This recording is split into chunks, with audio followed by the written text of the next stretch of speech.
Kebebasan bersuara tetap diutamakan, namun ia bukanlah peluang untuk memfitnah atau mengeluarkan tomahan tidak berasas yang cuba mengganggu gugat demokrasi di negara ini. Menteri Komunikasi Fahmi Fadil berkata, semua pihak berpeluang untuk bebas menyatakan pendirian mereka berpandukan undang-undang sedia ada dan adat resam masyarakat Malaysia.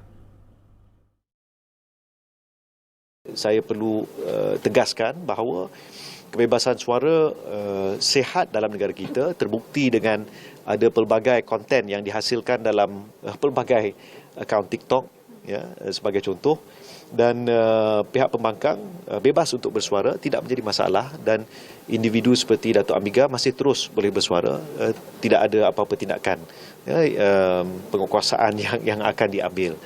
Beliau berkata demikian selepas menyaksikan memorandum persetujuan antara CelcomDigi dengan dua firma Jepun iaitu SoftBank dan SC Next di kementeriannya di Putrajaya pada Isnin.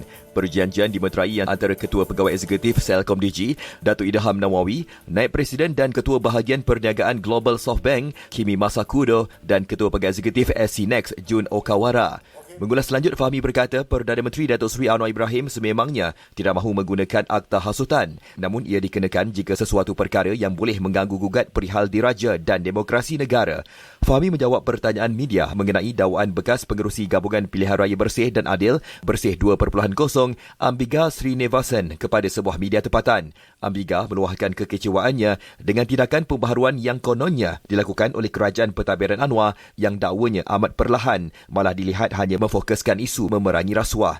Katanya beberapa isu lain juga penting perlu menjadi keutamaan dan perhatian, termasuk hal berkaitan dengan hak asasi seperti kebebasan bersuara.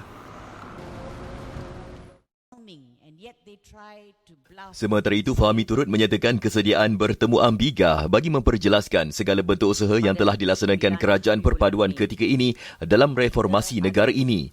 Antara perkara yang diusahakan kerajaan termasuk pengenalan ekonomi madani, Pelan Hala Tuju Peralihan Tenaga Negara NETR, Pelan Induk Perindustrian Baharu 2030 NIMP 2030 dan Sistem Pakalan Data Utama PADU.